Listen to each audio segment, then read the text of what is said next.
episode 575 of Good Luck High Five. That's right. You're listening to a podcast that's for you if you play Magic the Gathering, whether you have committed a murder or you have not committed a murder. We're welcoming murderers to listen to our show.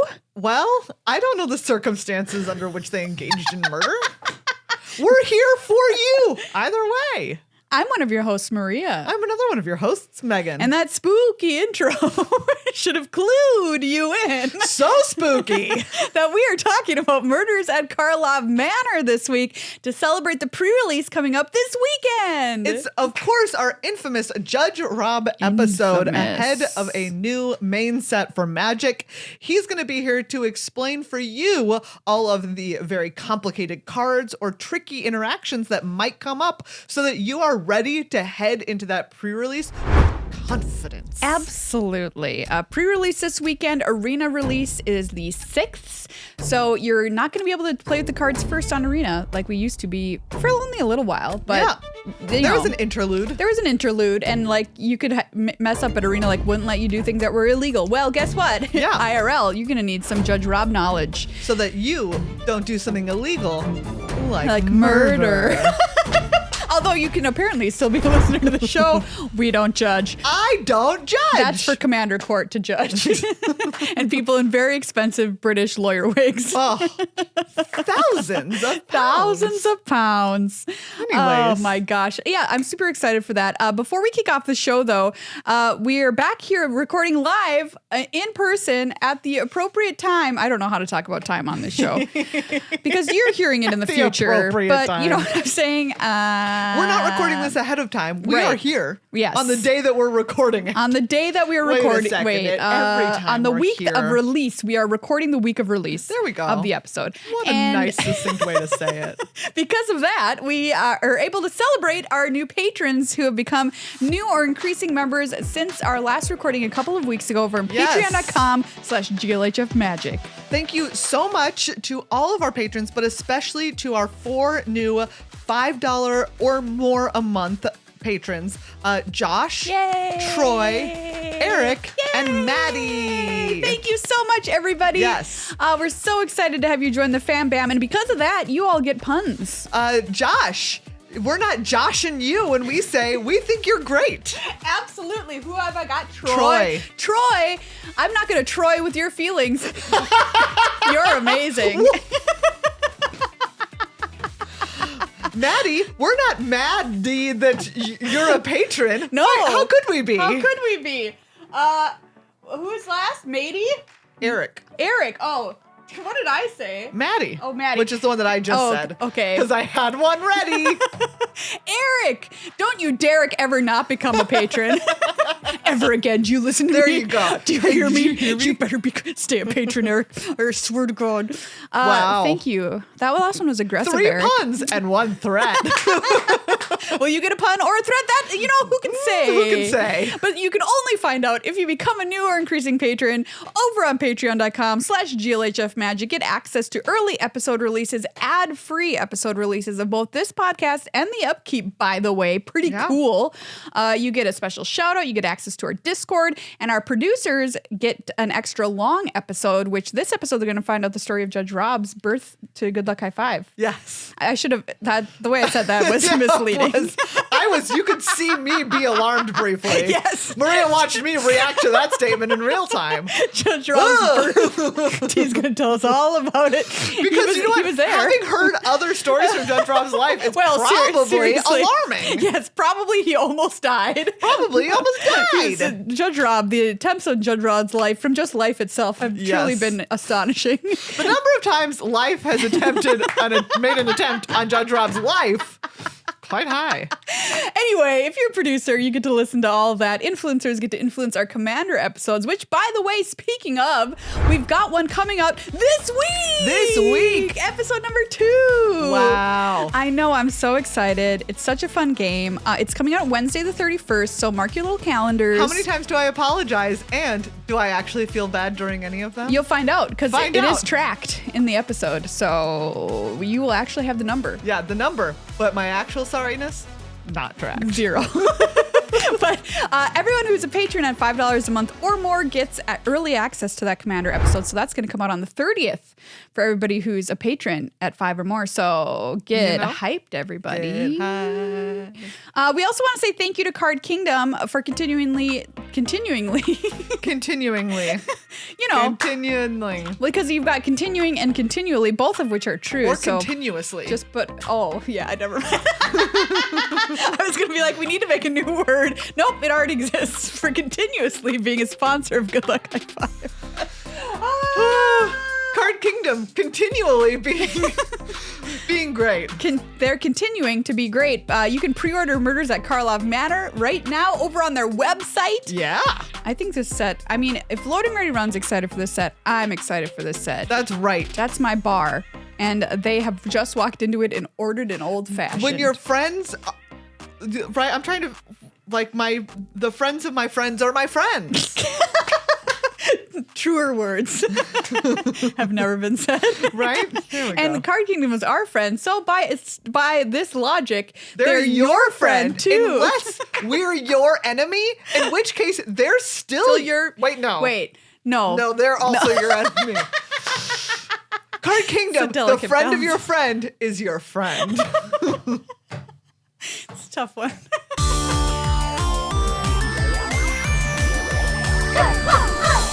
Hey everybody, we've got Judge Rob here in the studio. Hi Rob, how are you doing? Hello, doing pretty well.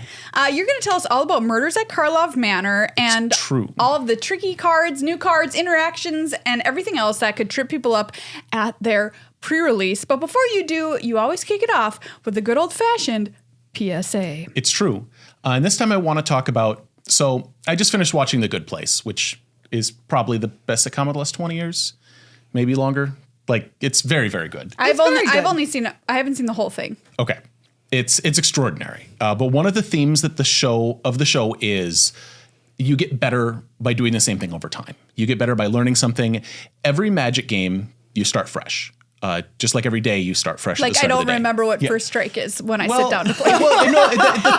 Yes.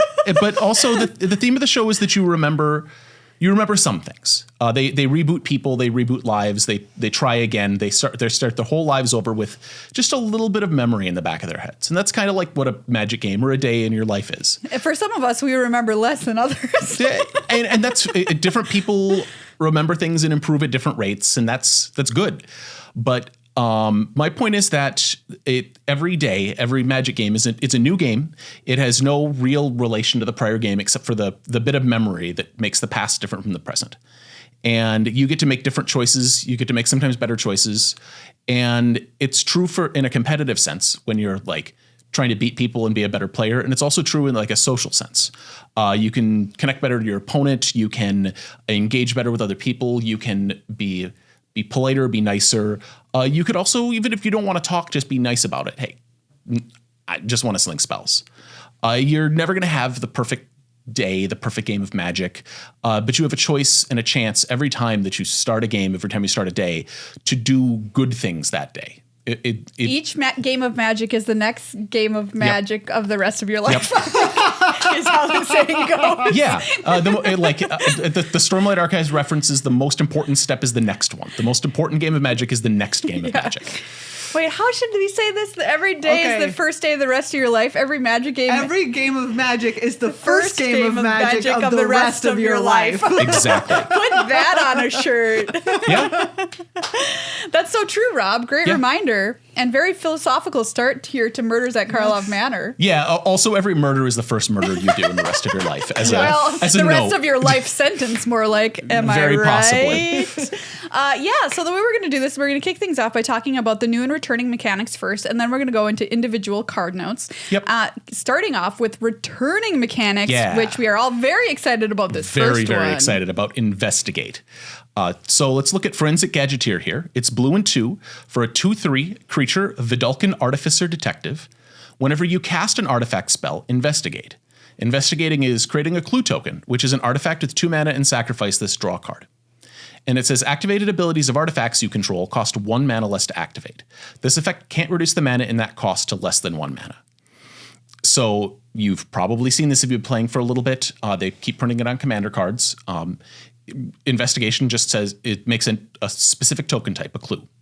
And those clues don't tap to sacrifice. They have an activated ability to, when sacrifice this, draw a card. And so the Forensic Gadgeteer here makes your clues cheaper to crack, to draw cards. It's very good. I love this. Seems awesome. I love this card. Yes. And clues are just going to be around. If you get the chance to tap them to do things, that's great. If you don't, that's also great. You just get to draw cards. And so this is just a great token making mechanic, great card drawing mechanic. It's on like everything in this set. They just use the word investigate over and over. And it's a keyword action that just makes that token every time you see it. So excited to do some investigating. I love investigating. Big time. So the other thing that's back is split cards. So we're going to look at Hustle and Bustle here. So Hustle is an instant. It costs a hybrid red-blue, so either a red or a blue. Bustle is a sorcery. It costs hybrid green-red, and 4. Hustle says that target creature attacks or blocks this turn if able, and Bustle says that creatures you control get +2/+2 and gain trample until end of turn. You may turn a creature you control face up. So when you have a split card, it's 2 cards, it's turned sideways, you get to cast either side. Some old split cards had a thing called Fuse. Nothing in the set has Fuse. So you do one or the other. When they're on the stack, they just have the characteristics of the one side that you cast. When they're not on the stack, they have both sets of characteristics. So their mana value is the sum of both mana values. They have every mana symbol, and they have all the colors. So this would be mana value 7. Yes, this would be mana value 7, which is important for something coming up. So it also has both types, if that matters, when it's not on the stack. So this is an instant sorcery. If it's in your graveyard. It's a weird sentence. It really is. They've done this a bunch on split cards. They've used it in like Modern Horizons 2 in order to unlock Delirium, because Fast and Furious was an instant sorcery. I always think it's funny when you're just like, I like to cast Bustle. Yeah. So it doesn't make any sense out of context. Yep. Well, that's all of them are phrased as X and Y. And so, yeah, I would like to hustle. I would like to bustle. Same, bestie. Let's move on to new mechanics. So this is kind of an old mechanic, but it's got some new stuff going on. So face down objects are back. They were in. Oh, God. Yes. A face down object was back this morning when I woke up, Are you talking about a cat? Are you talking about a murder? Yeah. Maria murdered someone and woke up and the body was still face down on the floor? Or maybe she sleeps face down. I don't know how she sleeps. That's what I was saying. I sleep face down. Okay. And so like when I woke up. You're one of those weird face sleepers. I am. I'm a very small percentage of the population, I found out. Do you put your face right in the pillow? Yeah. So I just breathe, pillow it. Hold on. I need to find out. What are your guesses? What percentage of people are face sleepers? I don't think you can call 2%? it face sleepers. Stomach sleepers is what I should call it. You're right. I'm going to guess 5. Okay, 5%. Rob, what'd you say? 2%? Okay, it's more than that, I guess. It's 16%. Oh, okay. 16%. Okay. That's a reasonable. That's much more than I thought. Yeah, considering that I think that there's 3 ways that you can sleep. So it is falling short of the third that it could claim. Side, back, and face. Yeah, exactly. But I do... Or I would maybe 4th category for like in motion sleepers. What? Standing? Yeah, in a moving car. If you're a mix and matcher. I mean, you mix and match. I mean, everybody kind of does. People roll over, right? Yeah, I suppose. I don't know. Maria sounds like she's committed to the face down lifestyle. Clunk. And that's how I wake up. Anyways. Well, face down creatures. Yeah, let's talk about face down creatures. So there's 2 ways to put things face down in the set. There is cloak and there is disguise. So let's look at concealed weapon here. Concealed weapon is red 1 for an equipment. It's an artifact. Equipped creature gets +3/+0. It is disguise of red and 2. You may cast this card face down for 3 mana as a 2/2 creature with ward 2. Turn it face up at any time for its disguise cost. When concealed weapon is turned face up, attach it to target creature you control. And it also has equip of red and 1. Wow, so you can have face down creatures that are not creatures at all. Yeah, they are not creatures at all. Spooky. I love it. Which is very good. So this is disguising. Disguising is you cast it. It is a face down object on the stack. While it's face down, the only characteristics it has are Creature, 2/2. It has no name. It has no types. It has no mana cost. You paid 3 for it, but it still has no mana cost on the stack or on the battlefield. And Ward 2. And Ward 2, once it doesn't matter on the stack, but once it enters the battlefield, Disguise things will have Ward 2 on top of all their other things. Basically, every face down you'll ever see will be a 2/2 creature. This is a better morph. It's a way better morph. Yeah. And that's because morph is pretty bad. Creatures and spells have both gotten fairly better over time. And so It was interesting playing Concept Art Huron Arena and realizing, these creatures and spells they wouldn't cut it in this day and age. No, they would not. And they're most morph creatures historically, like, except Murderous Cut. Well, shout out to Murderous Cut. Shout out to Murderous Cut. But the thing with face down creatures has always been that they didn't want to make them too good because they didn't want to make you play off color morphs. And so you look at these morphs and you'd be like, well, this is pretty bad. There's no reason to just put a 2/2 for 3 in my deck. So you want it to be able to turn face up. Gotcha. But on the flip side, a 2/2 for 3 is terrible. Like I would just never would put a 2/2 for 3 with no abilities in my deck. Absolutely not. Get out. Yeah. And so either the face up ability has to be pretty good or it has to have some other juice, which in this case is Ward. Disguise is just the same as Cloak, Cloak is just the same as Disguise, except that it isn't a disguised thing. It's pretty similar. But so if you look at a card like Hide in Plain Sight, it's green and 3 for a sorcery. Look at the top 5 cards of your library, cloak 2 of them, and put the rest on the bottom of your library in a random order. So to cloak a card, put it onto the battlefield face down as a 2/2 creature with Ward 2, just like with Disguise. So Disguise, you can turn it face up for its disguise cost. Cloak sets another cost on top of that. It says turn it face up at any time for its mana cost if it's a creature card. So I see. So if you cloak a thing, you have to note this one was cloaked, this one was disguised. And you need to track the order in which things came out because your opponent has to know this is the one you played first, this is the one you played second for bluffing purposes. And they have to know which ones are cloaked because those ones can be turned up for the whole mana cost of the creature. Or if they have disguise, you can turn them up for the disguise cost. So you can pick. If they have a face down, turn it face up ability on the B side, or on the face side, you can use that. So also if they have morph or megamorph, you could use those to turn them face up when they're cloaked.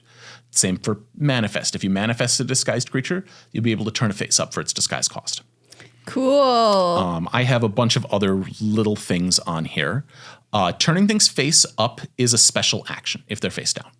Tell me about it. So yeah, there's a handful of special actions in the game, like playing a land that can't be responded to. Turning things face up is a special action. You can't respond to it.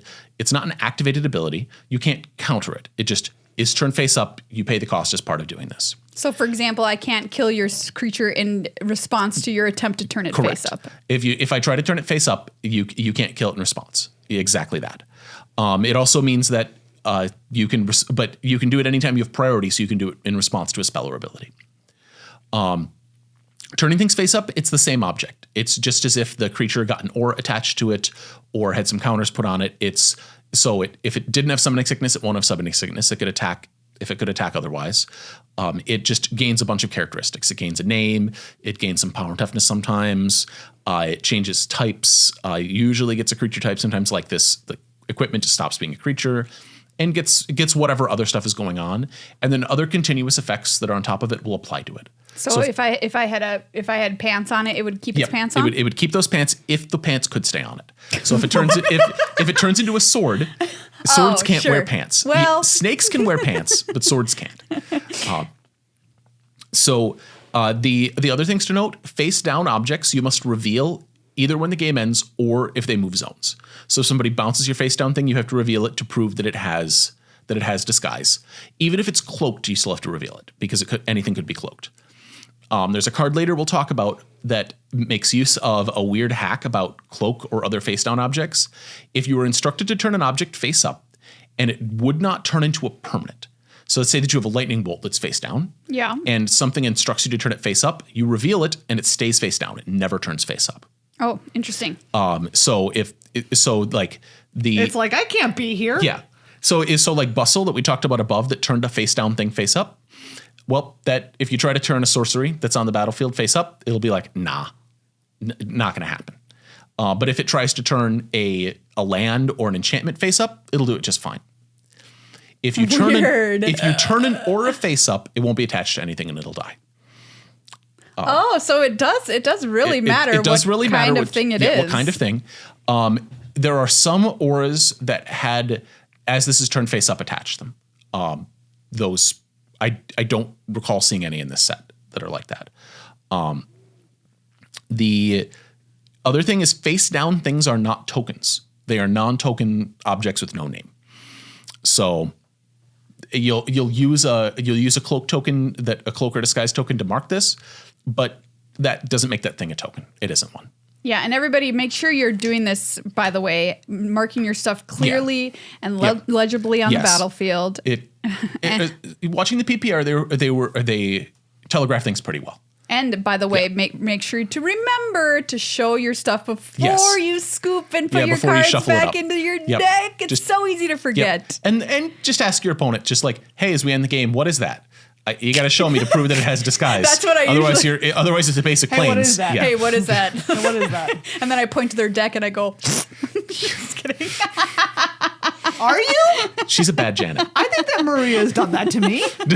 Hey, what is that? Nice Yeah, control I'm pretty deck. sure you've done that to me.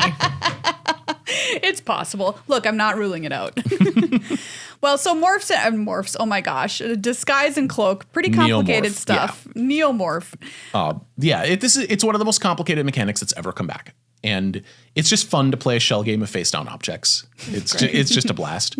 I'm very excited. One thing from a play perspective that the PPR really showed off to me: there's a bunch of creatures with hybrid, like disguise costs. You can play those in either deck, because you can play them as a face down thing for colorless and then turn them face up for just one side. So if you like, there's ones that are like white 2 or a hybrid white blue 2 to turn face up. You can play them in a white deck or a blue deck very successfully. They're just fine. Okay. Yeah, that's a good thing to note. Next up, we have the other new mechanic of collect evidence. Yeah, collect evidence. So let's look at extract a confession. It's black and 1 for a sorcery. It says, as an additional cost to cast this spell, you may collect evidence 6. Then it reminds you, exile cards with total mana value 6 or greater from your graveyard. Then it says each opponent sacrifices a creature. If evidence was collected, instead each opponent sacrifices a creature with the greatest power among creatures they control. So collect evidence is just an extra cost that can be tacked onto anything. It could be a cost for an activated ability. It could be a cost for ward. There's something with ward collect evidence. There's a disguised creature that turns up by collecting evidence.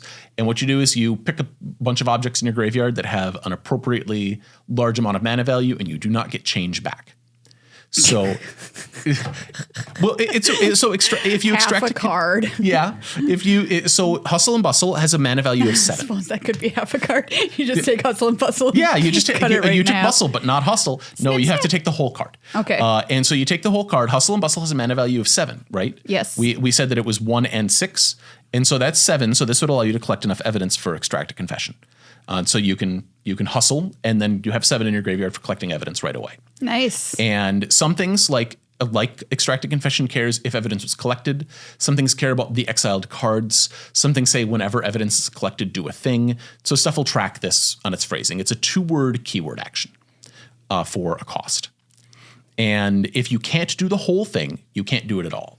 So which is weird, because this card is like, if evidence was collected, and it's kind of like, well, it had to be. Yeah, well, but the point is that you can't collect less than 6 evidence, and this is optional. As an additional cost to cast this, you may collect evidence 6. Oh, I see. I missed the may. Yeah, but in general, like if you can't partially pay for an evidence collection, and so if you only have 4 mana value worth of cards in your graveyard, you just can't collect evidence on them.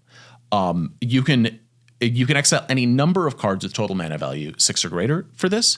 So you can exile any number of cards to go up above it if you want. If you want to eat your whole graveyard for collect evidence 14, it doesn't really matter, but you can. You can also just kind of eat lands for free. I don't know why you would, but you could do it. In case you wanted to. Yep. Well, that's nice. This card's very flexible then. Yeah. Okay. So cases. These are weird. Yeah, these are confusing to me, Rob. So cases, let's look at Case of the Filched Falcon here. It's single blue. It's an enchantment case, which is the new card type, or the new subtype. It says, when this case enters the battlefield, investigate. It looks kind of like a Saga, except the stuff's on the right side instead of the left. So it's more like a class card from Forgotten Realms. So when this case enters the battlefield, investigate, so you get a clue. And then it says the second thing is always to solve. It says, this one says you control 3 or more artifacts. And then its reminder is, if this is unsolved, solve it at the beginning of your end step. And then the third section is solved. While this is solved, the third thing happens. So in this case, it's blue and 2, sacrifice this case, put 4 +1/+1 counters on target non-creature artifact. It becomes a 0/0 bird creature with flying in addition to its other types.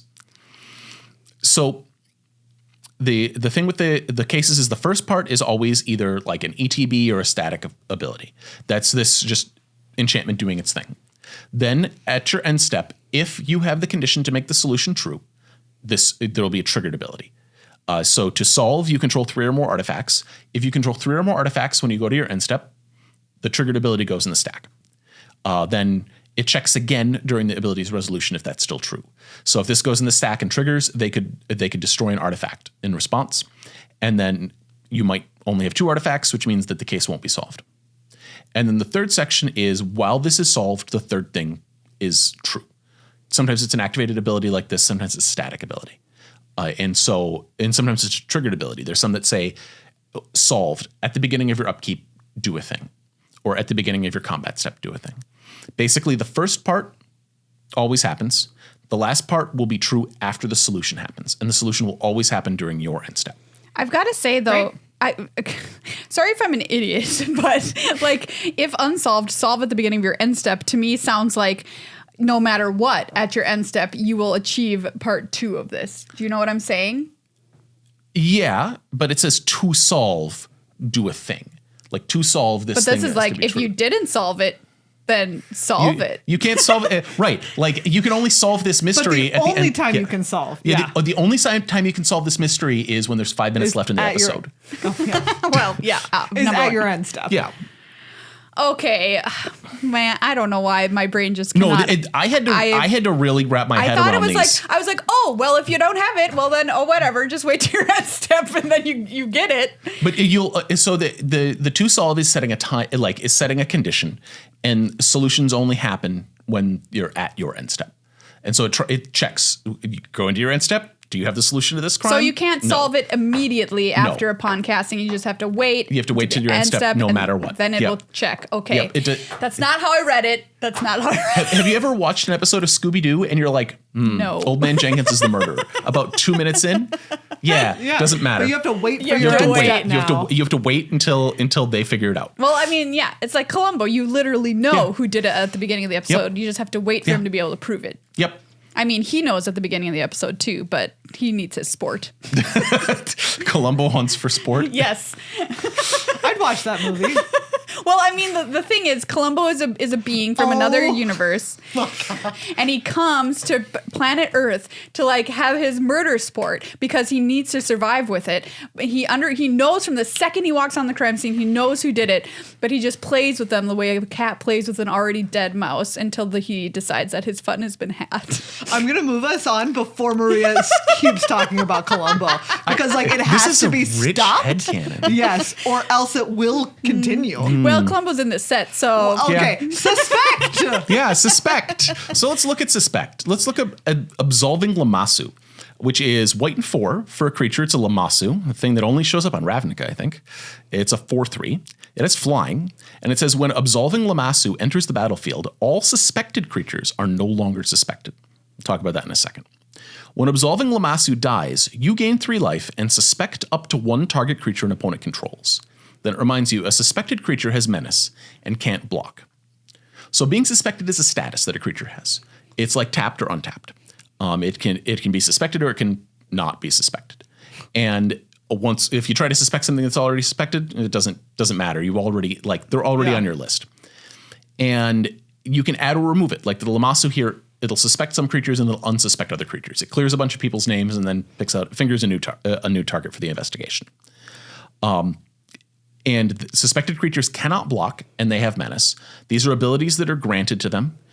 So they can be removed by things that say remove all abilities. You can't copy them because it's a status. Like if you try to copy a creature, you don't copy if it's tapped. but they do remain. If you suspect a face down creature and turn it face up, it's still a suspect. We don't care that you took your disguise off. We still suspect Yes, you. we still suspect you. There's a lot of different statuses going on in this set, I will say. To track on the battlefield. This is wild. This is you just have to know something suspected. Like it isn't a suspicion counter. Like it's just remember that thing is suspected. Oh, that's tough. I bet it'll have a little. There's little tracker cards. Right, we'll have the little tracker cards like Amonkhet. Yeah. Like a little punch out. Yeah, but it's not.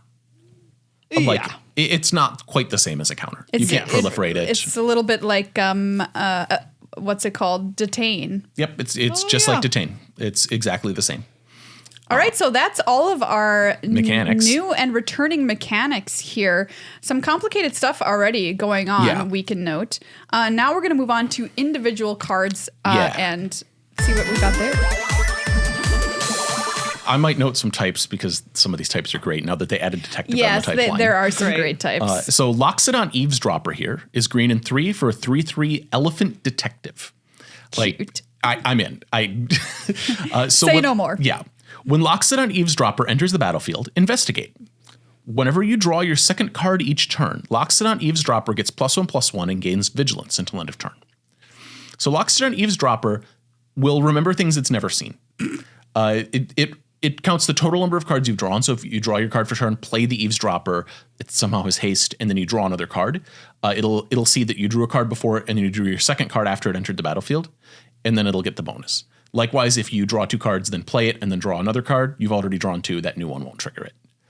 But he has the gift of past knowledge. Yes. Classic elephant. Goblin Mask Maker. Single red for a 1/2 Goblin Citizen.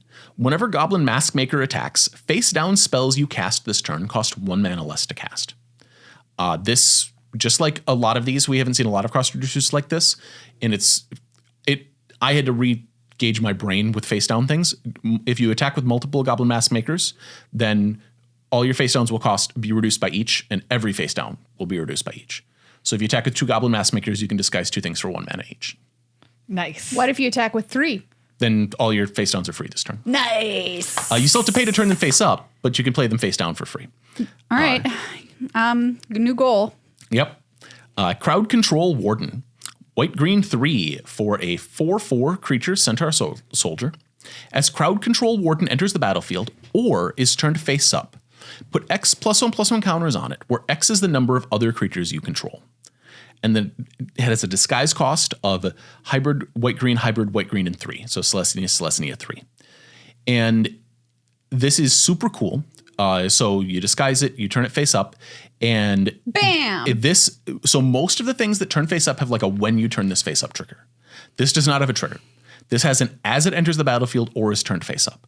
Turning it face up puts the counters on it. There's no trigger to respond to. If they have a 4 damage spell, that's too bad. It's going to get a bunch of counters. And so nice. this is wild. There's a couple of these in the set, and I just wanted to call it this one because it's really straightforward. Seriously. And also just you can be crazily large surprisingly. Yeah, this is easily missed. Like some people might think it's a trigger. Yep, it looks a lot like a trigger, but it's a replacement effect. A Killer Among Us. Green and 4 for an enchantment. When a Killer Among Us enters the battlefield, create a 1/1 white human creature token, a 1/1 blue merfolk creature token, and a 1/1 red goblin creature token. Then secretly choose human, merfolk, or goblin. This reads like a commander card, I just want to say. Sacrifice a Killer Among Us, reveal the chosen creature type. If target attacking creature token is the chosen type, put 3 +1/+1 counters on it, and it gains Death Touch until end of turn. Wow. So your opponent is going to try to kill a creature and hope that they pick differently than you. It's very funny and weird. I love it.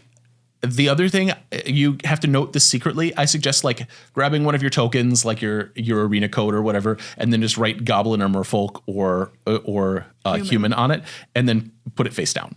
And so, but then when they're like, I'm going to kill your goblin, you're like, I'm going to attack with this human, and they're like, oh no. You can reveal it, and it's very, very exciting and fun. Which one of those 3 did it? Do you think? Oh. Oh no, I can't tell. The merfolk. Merfolk. Yes, Okay. definitely Yeah. the merfolk. Well, Merfolk's- we all thought Wow, it. Yeah, merfolk like release the trustworthy. merfolk 100% did it. Look, I don't know. They just look. There's just there's Just something about their posture. They're not like, accusing the other people. That's Exactly. the thing. They're Because kinda everybody like, else is pointing out other "Oh." people, and they're like, That's a couldn't good be me. point. Good Yeah. point. Branch of Vitu-Ghazi. Yeah, the branch. So this is a land. Taps for colorless. It has disguise 3. You can cast it face down for 3 and then turn it face up for 3. And when it's turned face up, add 2 mana of any one color. Until end of turn, you don't lose this mana as steps and phases end.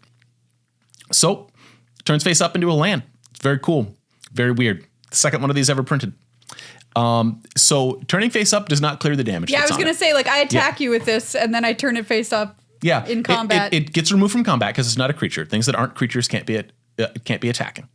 So don't or do blocking. that. Yeah, do that because if you block their creature and turn the branch of Vitu-Ghazi face up, then it falls out of combat.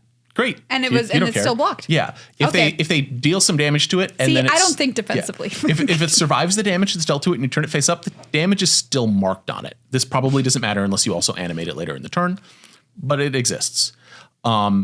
But yeah, turning face up does remove it from combat though. And it's just like, this is ramp, just in a very weird way.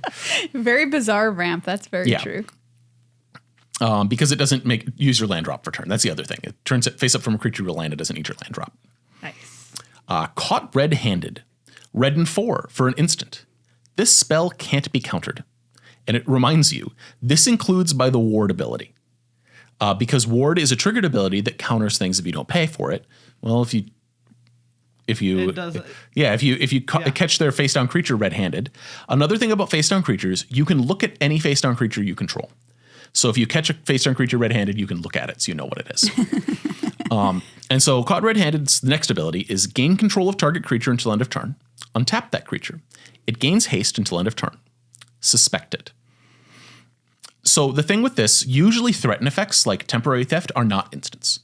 They're usually sorceries. That's true. And this you gain control of it until end of turn.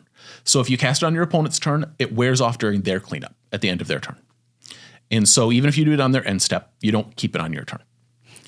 The other thing to note is that suspect means you can't block with it. The reason that they usually don't print instant speed theft effects is because it makes combat impossible. Yeah, your it's opponent tough. will attack you with 3 creatures, and you'll take their best one, take their second best one, and block the best one, and trade them off. And it is atrociously bad. Just having them in the format always just is very punishing to attacking. But this one you couldn't block with it anyways. But it does Weird. let you know what face downs they have. I have to point out the flavor text. Wait, stop. I've been framed extremely convincingly. Yeah. Which I know Graham Stark worked on flavor text for this set, and I will go eat a shoe if he didn't write that. It might have been Kathleen though, because she worked on the set too. Well, yeah, it could have been Yeah. Kathleen. I mean, they're married. Yeah.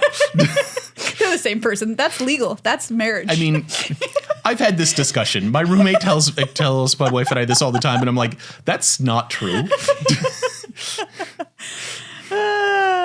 So convenient target. we have a lot of those in Minnesota. Convenient targets? But Oh, yeah. Okay. Got it. I was thinking of the other target. I was like, I'm sorry. I'm really on fire No, today no, after you're- waking up this is good. face down. so convenient target is an aura. It is enchant creature. It enters the battlefield. When it enters the battlefield, suspect enchanted creature. It says enchanted creature gets +1/+1, and for red and 2, you can return convenient target from your graveyard to your hand. Love it. It's cool. Note that if convenient target gets disenchanted or bounced or whatever and it leaves, the creature is still suspected. It isn't suspected as long as it's a convenient target. It's just suspected forever, unless something removes suspicion from it. Sure. So you can there's lots of shenanigans you can do with it. Curious Inquiry. It's another aura, single blue aura, enchant creature.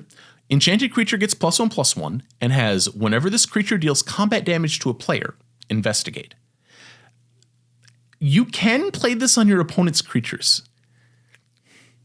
so that when they hit you, you investigate. I don't know if this is ever a good decision. It's very strange that this is just enchant creature. Okay. Also, if you enchant your creature and they take the creature, you still control Curious Inquiry.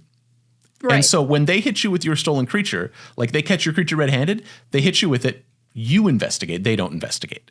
Nice. Man. Oh, no, sorry. The creature gains this ability. Whenever Okay, this wait. creature does combat damage to a player, investigate. Sorry. The creature gains that ability, so the creature's controller always investigates. That solves my brain problems with this. I was like, I have brain worms. I want to play this in my opponent's creatures, and I don't know why. So you can do it. It always does. The creature's controller will always get the token. I'm old enough to remember Curiosity. Mm-hmm.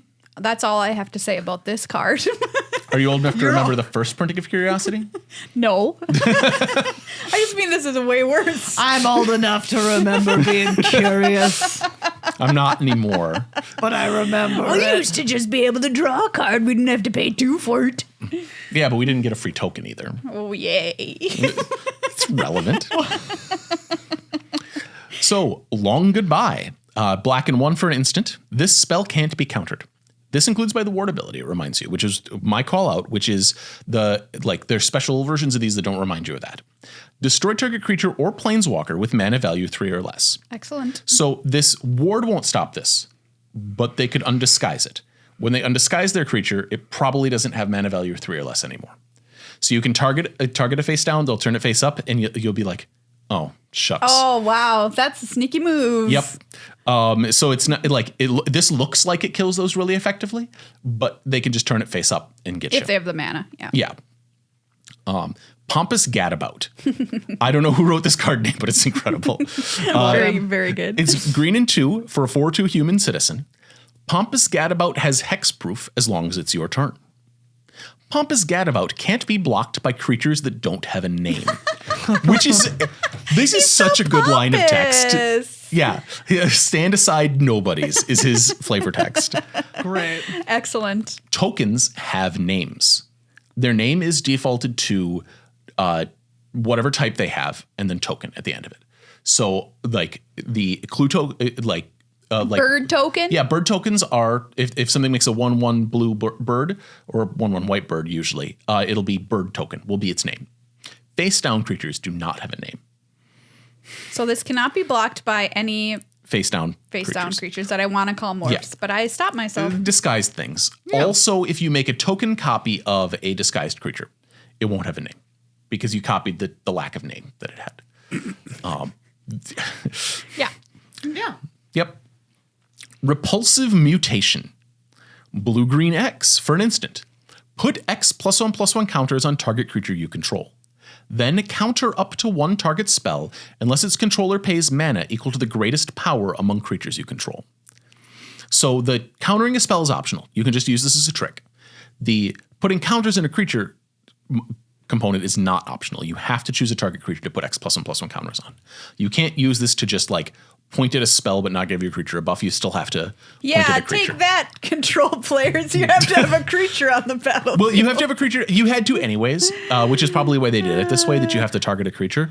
Yeah. But like you can't if your only creature has Shroud or Protection from Multicolored or something, you can't use this. Interesting. Assemble the players. White and 1 enchantment. You may look at the top card of your library anytime. Once each turn, you may cast a creature spell with power 2 or less from the top of your library. This card's is so cool. This is one of my favorite new cards in the set. Disguised things have power 2 or less. This checks the power as it is on the stack. So you can disguise things off the top of your library with Assemble the Players. Awesome. It's very cool. Wow. Because you can't know. Your opponent can't know what the power of the thing is until it's on the stack, right? Right. Because they can't look at the top of your library. So you get to just like look at the top card of your library and be like, disguise. And to be like, wait, did you just move a face down card to be a face down card? And you go, yes.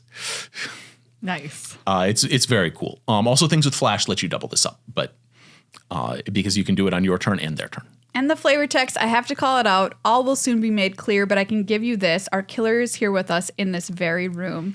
Beautiful Poirot flavor text. Yes, exactly. Like everybody references this line. Our killer is in this room. That's what? It's a century old now? Yeah, at least. Audience with Trostani. It's green and 2 for a sorcery.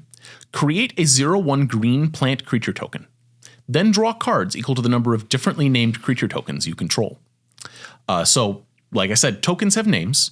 Their default name is type plus word token. So they might also be named. There's a card in the set that makes a named Voya token. So you'll look at the different types of tokens that you've created over the course of the game, and you end up with a wide variety of weird names. But the plant token from this is named Plant Token. Aurelia, the Law Above. White, red, 3 for legendary creature Angel. Aurelia is a 4/4. She has flying, vigilance, and haste. And whenever a player attacks with 3 or more creatures, you draw a card. Whenever a player attacks with 5 or more creatures, Aurelia the Law Above deals 3 damage to each of your opponents, and you gain 3 life. So this is a player. When you play Aurelia and your opponent tries to race you, you get to draw cards when they attack you with 3 creatures. Great. It's very cool. And then anytime that they attack you with 5 creatures, you just get to 3 their dome and gain 3, which is brilliant. Great. Connecting the Dots. Red and 1 for an enchantment. Whenever a creature you control attacks, exile the top card of your library face down. And then it reminds you can't look at it. Oh. Which is relevant because you can look at face down creatures, but you can't look at face down cards in exile that you exiled face down.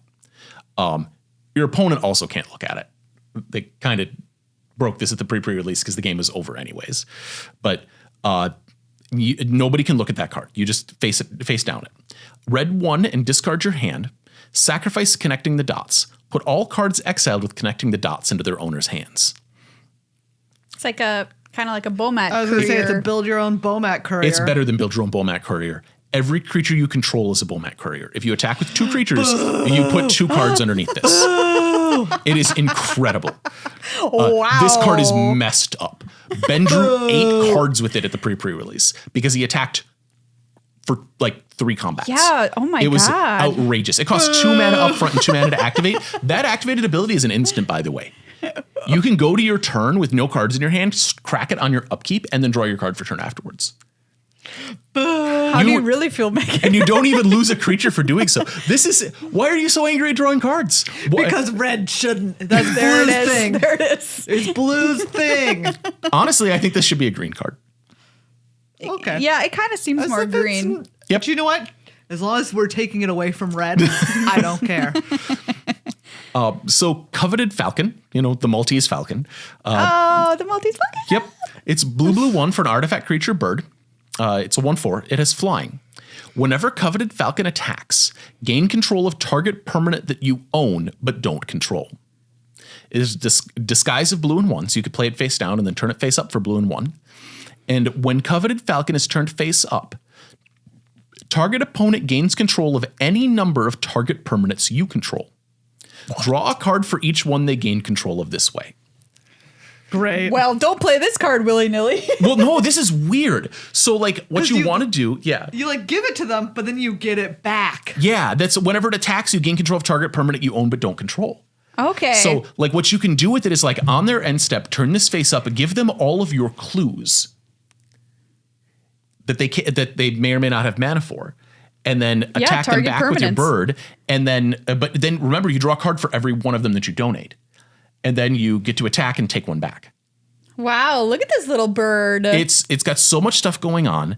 Ownership is defined by if it started in your deck, if you brought it into the game. So if your card that adds things from outside the game, like Wish, or if the token was created under your control. So clues that are created under your control, you own. So if your opponent instructs you to investigate, there's cards that say target player, destroy target creature and that creature's controller investigates. That token is created under your control. You own it. You can give it away with your Coveted Falcon. This card is so weird. Very strange. I love him. Mm-hmm. This is definitely a MacGuffin. What a cutie too. Doppelgang. You ready for algebra? No. Yeah. Blue, green, XXX. Sorcery. For each of X target permanents, create X tokens that are copies of that permanent. Anytime you see the number X in a card, if you pick a value for X, every number is the same. So for Doppelgang, if you want to make 1 copy of one thing, you spend 5 mana. You'll target 1 permanent and you'll create 1 copy. You'll be blue, green, 3. If I want two things. If you want 2 things, it'll be blue, green, 2, 2, 2. So it'll be a total of 8 mana, 6 generic and a blue and a green. And then you pick 2 things, and each of those things you'll make 2 copies of. Oh. Because it's X tokens that are copies of that permanent. So you get 4 total things, 2 of each. Sick. And then obviously it scales up from there. You pay 11 mana, you get 3 copies of 3 things for a total of 9. Yes. And so it is super cool. Like you have to think like kind of sideways to realize that all the X's line up together. And it's, I think that the right number is in limited is probably make 1 or 2 copies. But like, I don't know if I'd even play this in limited. This is clearly aimed at like, I want to spend. Yep. Yeah, I want to spend 14 mana to make 4 copies of 4 things. Kind of person. Some commander nonsense. Yep, some commander nonsense. So ill-timed explosion is a sorcery. Red, blue 2. Draw 2 cards. Then you may discard 2 cards. When you do, ill-timed explosion deals X damage to each creature, where X is the greatest mana value among cards discarded this way. You must discard 2 cards to this, by the way. If you want to have an explosion, you have to discard 2 cards. Okay. You can't just discard a single 5 and get everything. You need a 5 and then a land or whatever. But that's optional. Sometimes you can just draw 2 cards and be like, nah, my hand's full of 1s. It won't do anything. Krenko's Buzz Crusher, great card name. Yeah. Krenko's great. His Buzz Crusher's great. It's red 2 for an artifact creature, Insectopter. It's a 4/4. It has flying and trample. When Krenko's Buzz Crusher enters the battlefield, for each player, destroy up to 1 non-basic land that player controls. For each land destroyed this way, its controller may search their library for a basic land card, put it onto the battlefield tapped, then shuffle. So it enters the battlefield, trigger goes in the stack. This does not target, if you note. There's no targeting on this card. The triggered ability resolves, and then you pick some lands. This gets around hexproof. This means that if they want to tap their lands for mana, they have to respond to the trigger before they know which land is going to be destroyed. If they wait for you to pick, it's too late. They can't tap that land for mana anymore. This is going to be a big player in Pioneer because it interacts with Lotus Field, which is a land with hexproof. It doesn't seem that relevant except for the fact that it's super relevant. Yep. Delaney, Streetwise Lookout. White and 2. For a legendary creature, Human Scout. Delaney's a 2/2. Creatures you control with power 2 or less can't be blocked by creatures with power 3 or greater. Amen. It's just fair. It's just fair. It's a true thing. It's a true thing. I'm going to sneak through the crowd. My 2/2 being blocked by your 6/6 never made any sense to me. If an ability of a creature you control with power 2 or less triggers, that ability triggers an additional time. So the first ability really wants you to have disguised creatures. Disguised creatures sneak past bigger things. The second ability kind of doesn't. It looks like it does, but it checks the power at the time the triggering happens. So if it turns up and it's a 4/4 on the front face, it's a 4/4 with as turn face when faced up ability triggers. Happen. Yeah, so it doesn't trigger. Some of them will. Some of them are 2/2s or whatever on their other side, or on their front face.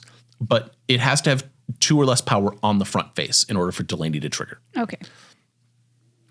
Etrata, Deadly Fugitive. A black-blue 1 for a legendary creature, Vampire Assassin. Etrata is a 1/4 with Death Touch, and it says face-down creatures you control have black-blue 2. Turn this creature face up. If you can't, exile it. Then you may cast the exiled card without paying its mana cost. This is what I was talking about. Yeah, instants and sorcery. I reveal that this is a lightning bolt and then play it without paying its mana cost. Yeah. And then it says, whenever an assassin you control deals combat damage to an opponent, cloak the top card of that player's library. That's under your control. You just take their card, put it face down under your control. Nice. Then you look at it and you're like, You've got to have a good, poker face for this set. And so you have 2 ways to turn it face up then as a note. Well, maybe 3. So if it's a disguised creature, you could use the disguise ability. If it is a creature, you can pay its mana cost to turn it face up, or you have Etrata's ability. Note that if Etrata dies or leaves the battlefield or whatever, that face down creatures can be turned face up for 4 mana goes away. So you want to keep her around to allow you to uncloak things, because otherwise you just have a bunch of cloaked randoms. But I mean, it's still super cool. Yeah, it's like every party I go to. Yeah. I'm talking about. Cloaked randoms. It's another way to say somebody has real NPC energy. They just sat in the corner with a cloak. Cloaked random over there. Oh, Massacre Girl. Massacre Girl, the known killer. She's back to kill again. So black 2, legendary creature, human assassin. So she works well with the Trotta. She's a 4/4 with menace. She says creatures you control have wither, which is a mechanic that hardly anybody remembers. It's half of infect. Creatures you control deal damage to creatures in the form of -1/-1 counters as long as they have wither. And she also says Hearthstone damage? Yeah, damage reduces toughness and power too. She also says whenever a creature an opponent controls dies, if its toughness was less than 1, draw a card. Arena's interface suggests that toughness is reduced by damage. It reduces the toughness, right? Right. If a creature takes some damage, the toughness ticks down. It turns red. Yeah, it turns red and ticks down. That is not actually reducing the toughness. That is Arena noting how much damage it will still take to kill that creature. Normally, damage doesn't reduce toughness. Massacre Girl gives wither to everything, including herself. So that means your creatures do reduce toughness when they deal damage, which is her intention. This is a weird old mechanic from Shadowmoor Eventide that, it's the bad half of infect, basically. But it's super cool, for them to bring it back for Massacre Girl, because now she gets to just put a bunch of -1/-1 counters on things. It's also strange that -1/-1 counters and +1/+1 counters are in the same set. This might be the first time they've ever done that. Yeah, I think it's very cool, very flavorful. Excited to see it on her. And once again, Flavor Tech's knocking on the park this set. Did I do it? You'll have to be more specific. It's just very good. The other thing to note, if something has both -1/-1 and +1/+1 counters and it doesn't die, right, then they will cancel out and they'll both vanish. That I think is weird. That's nice. But it's so that you don't have to track both independently. It's nice. So, let's say that you have a 2/2 creature and it has 4 different counters on it. 2 of them are +1/+1s and 2 of them are -1/-1s.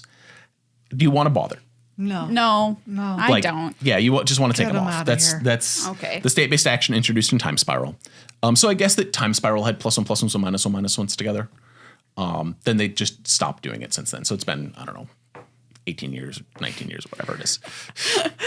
Wow, that's all the cards you have That's here. what I have listed, yeah. Wow. I'm very excited just talking about these because these cards look really cool. They seriously do. And I think the whole sub game of being coy with what your face down creatures are, or if they're a creature at all. Yeah, the face down weirdnesses, I loved this in Onslaught and Cons. Getting to fake out face downs, soul read your opponent and be like, exactly. I know which one this is. I didn't see that we have the Onslaught problem. So there was a problem in Onslaught where they had 2 face down creatures that were 3 mana to turn up. And one of them shocked if you had dealt combat damage to an opponent, and one of them was a 3 power first striker. And so if your opponent played a face down creature and you took your turn and played a face down creature, they could attack you and then you were stuck. Whatever choice you made was wrong. Because you had to guess whether or not they had the red creature that had first strike or the red creature that shocked when it dealt combat damage. I didn't see anything like this in that set. I think that they've avoided doing that because Cons did not have that problem. Yeah. Cons had just always want to kill the face down creature. There's no reason to let it sit. And you basically there's not a lot of traps like that. There's a lot of weird stuff that is just random. There's another collect them all Ooze Against Humanity. There's magnifying glass is back with art that you can actually look at this time. Yes, delightful. We're all happy about it. I love the weapons, the clue type weapons, the clue weapons, lead pipe and just Knife. Yeah, a card named Knife is also very good use of a one name magic card. Yeah, they've probably been sitting on that for forever. They're like, do we want to use this? I know that all the good one word names they've probably got listed, and they're like, how are we going to spend this? Yeah, exactly. Rope is the most powerful of them, I think. What does Rope do? It's a single green artifact clue equipment. So all these equipments are all the the named ones from Clue, are Clue equipments. This says equipped creature gets +1/+2, has reach, and can't be blocked by more than one creature. Oh, that's a lot of words. And then 2 mana and sacrifice it to draw a card, and it is equipped 3. The most important thing is that it can't be blocked by more than one creature. So if it's suspected, you both have to block it with 2 because it is menace, and can't block it with more than 1. Yeah. So it's entirely unblockable. So if you have a suspect with a rope, they're free to kill as many times as they want. Wait a That's second. horrifying. That sounds like a problem, you guys. Yeah, it really is. That sounds like that's we've created a problem. Set looks great. I'm excited to play this, and hopefully you all are as well. And let us know how your pre-releases go, everybody. Yeah. Yeah, let me know how much you detect. I'm excited about like all the detectives. I kept on like looking at cards and being like, I want to mention this as a great name or great flavor text. I mean, I've said Yeah. I don't ever So many. recall saying it this many times in a Judge Rob episode. So and excellent there's ones flavor. that I did like Private Eye. Like, I mean, come on, that one Private Eye is is incredible. So good. But there's all sorts of these like Hedge Whisperer and like. There's a card called Chalk Outline. Yep. I mean, come on. Eliminate the Impossible. Eliminate the Impossible is an incredible card name. It is very It does good. cool things. Like it just over and over. I kept on reading these and I'm like, this is what I want out of a Magic set because you can't use a lot of these anywhere else. Flotsam and Jetsam. That's a card name. Yeah. I mean, that Excellent. could have been used. Like, I think that the A and Bs, they probably save for split cards. Sure. But like that could have been a non-split card name, which they try to not do on non-split cards. There's an unreadable mana cost in this set. Leyline of the Guild Pact. Yeah, but you have to try, Rob. Well, no. This mana cost is green, or you can spend any color instead of one of those greens. Yeah, it's secretly a green card. Yeah, it's secretly mono Secret green. green. It gives you 4 devotion to green for Nykthos. Fun. Okay. Yep, because all of those are green mana symbols. Yeah. That's going to see Pioneer play. But yeah, I'm very excited about this set. It's time to name the cutest and grossest card. What do you got, Megan? Well, a lot of people sent me a lot of leeches, which I don't appreciate. Yeah. I mean, I appreciate it. Thank you for thinking of the things that I think about. But also, no thank you for putting that in front of my face. Yeah, of course. Slimy dual leech? No thank you. 2 leeches? Absolutely not. No way. Fester leech? Disgusting. And it's eating a bird. What an atrocity. Like, what? How dare you, The sir? audacity. Quite frankly. But the grossest card is... Why did you zoom into it? I don't know. Just because I like, I don't know. Because I can't like, just like with all centipedes, I cannot fathom how gross. no, Like it's thank so you. gross. I can't wrap my mind around Absolutely it. It's the not. Rot Farm Mortipede. Ew. Because Yep. ew. No. Like what is happening there? Actually, don't tell me. I don't want to know. I don't want to know what's happening in this card. Yuck. It's gross. So hard pass, but also it's the grossest card. Yeah. So not pass on that.